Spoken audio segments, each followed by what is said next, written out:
Alright, welcome back to Just Drive It. Today we've already been out and about doing a few things, but that's part of Scott's video. What's part of our video with him is we're going to be working on this vehicle right here.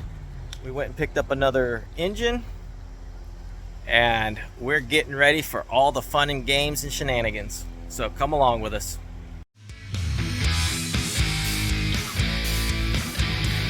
Well, here we are. We got the 340 here at the house.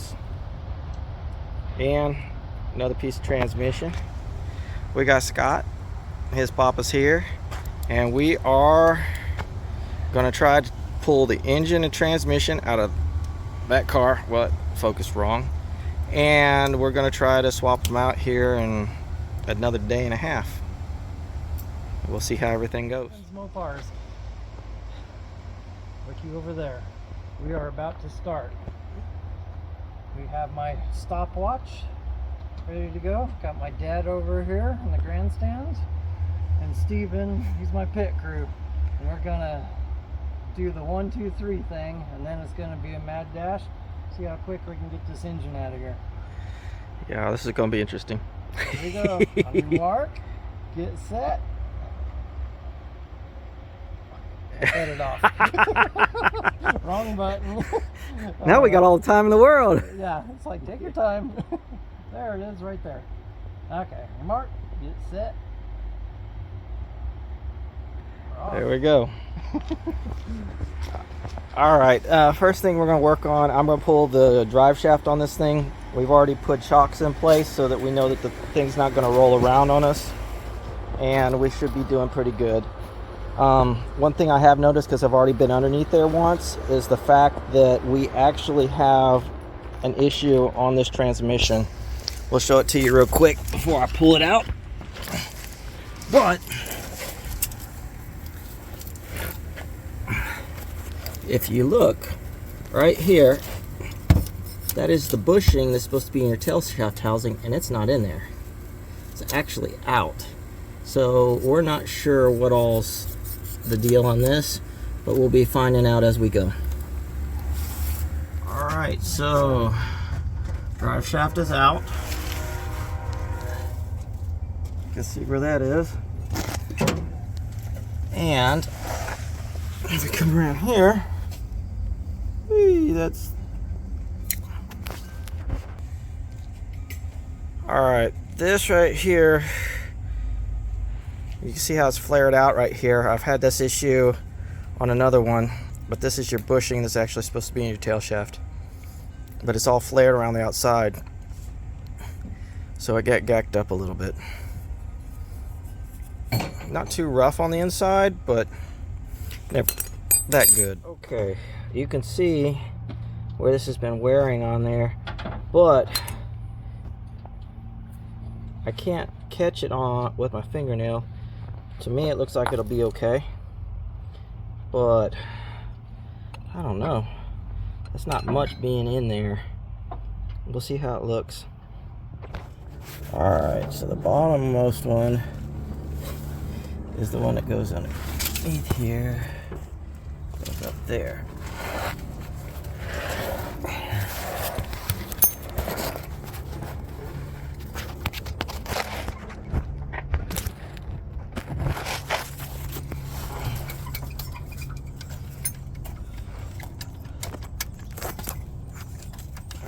That's the second.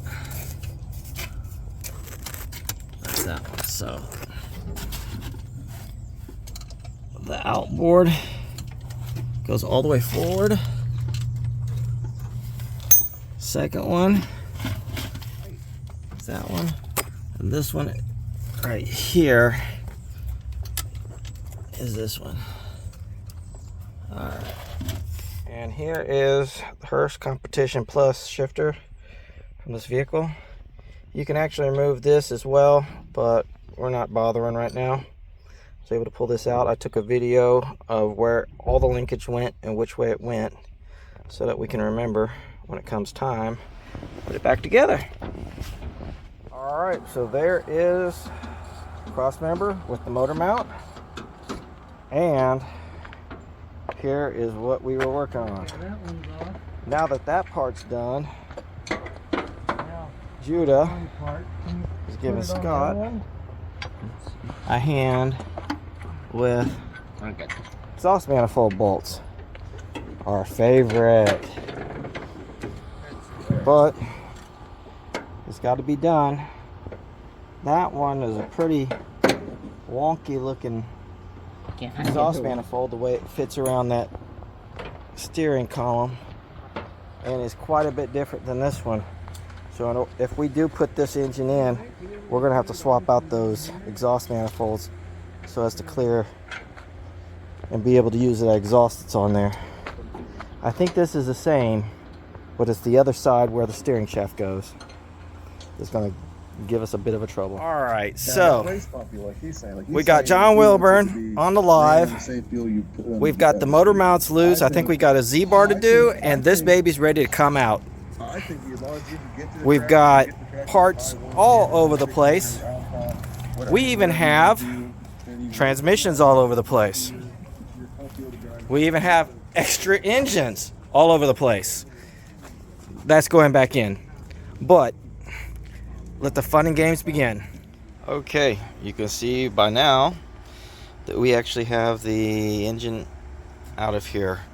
Some of the stuff that we ran into, we made it, but it was a pain getting the engine out with the bell housing still on it. The other thing is we had to lift up, remove the exhaust manifolds, and then pull everything out. It's very interesting the differences in the early A's versus the later A body stuff that you've got. Some of the stuff that we are going to have to do is that exhaust manifold is going to have to replace this exhaust manifold,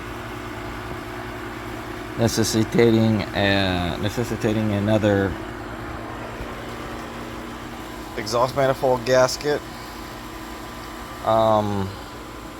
We need to move motor mounts over to this one. This one also appears to have a ball bearing somebody shoved in one of the holes, which we should have 6 bolts instead of that extra one, so I think we'll be good. But that means we've got to pull that out of there, everything off. We still need to check the flywheel. We still need to check that type of stuff. We're gonna have to move alternator over and fuel pumps. I wouldn't want to run that one with it having set as long as it has. So I guess that's where we're starting.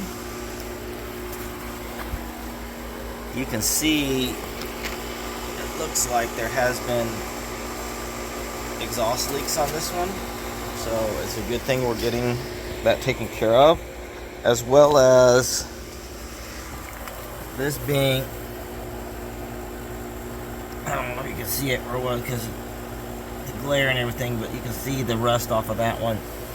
And there's two of those that are rusted like that need to be replaced on this one. So that is why this one is going in. So we'll see how it goes. Okay, dilemma number 2.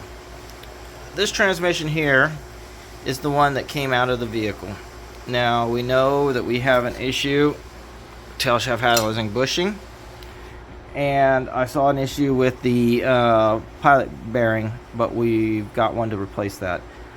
Where we run into stuff is this is the one that was wanted to be put in, which is going to end up being a overdrive unit. But on the Mopars, this is a smaller bell or bearing retainer, and this is also what your throwout bearing rides on. This one is something like a 4.354 for the diameter here. If you go up to this one is a 5.125 for the diameter here and here, and there's a difference in these. If you go to this one, which is going to be a B body-ish, This one is 4.080, no, 4.807 is what this one ends up being. So there are 3 different sizes of bearing retainers. The issue that we're running into is the bell housing we have is for the smaller bearing retainer. So that means that we can only use this transmission or one similar to it with that type of bearing retainer. Now he has 2 of these and 2 of the B bodies with these, but only 1 of these so far. So we're trying to either source 1 of these or he's going to have this one rebuilt. All right, as you can see, we have new brass freeze plugs in the block, metal in the heads. They're all good to go. Sealers on them as per the machine shop. Good to go. So this one will be going back in. The direct connection valve covers are coming off, and those stock ones are going back on to protect the direct connection ones. We did find out that that is a forged crank internal balanced engine. So had we bolted that on to that, we would have had issues. So we've had some good luck and some learning experiences. So now that we've got all the freeze plugs in and he's got finished degunking it, we're going to be going with the good stuff. Plus red pepper. Okay. This must mean something. All right. It got a quick rattle can paint job on it. Help out a little bit. Motor mounts back on. Alternators back on. Mounts for the power steering. We still haven't bolted down these wonderful babies right there, but we're getting ready to take this thing and put it all back in. As you remember before, we'll have to set it part way in. We'll have to get this mocked up in place, set it down, bolt it in, then bolt the other stuff in. You know by now that we're not putting transmission back in until we get that rebuilt, but we will bolt in a few other things to help out, like the radiator, hoses, stuff like that. We've got to figure out if that's turnable. If it is, then cool.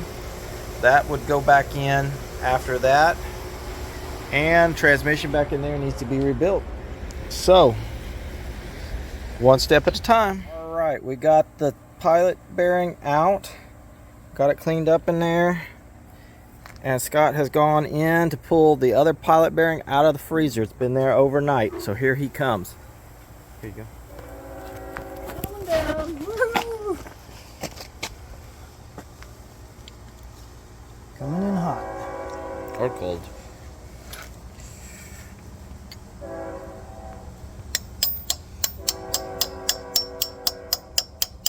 I'm gonna need a bigger one, I think. I think it's expanding.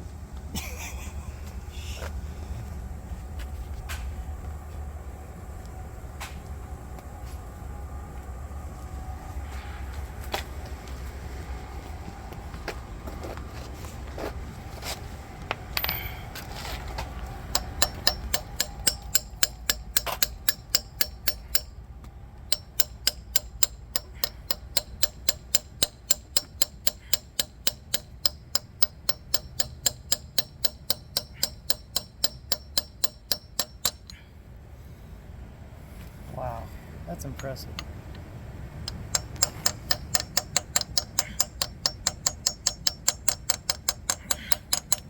Okay, it's on there. You can see a little dings right there.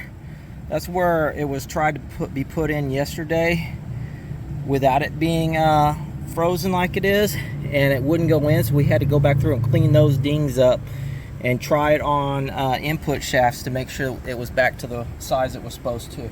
It's back where it's supposed to, it's back in, but it actually made a difference by putting it in the freezer first and then trying to drive it in.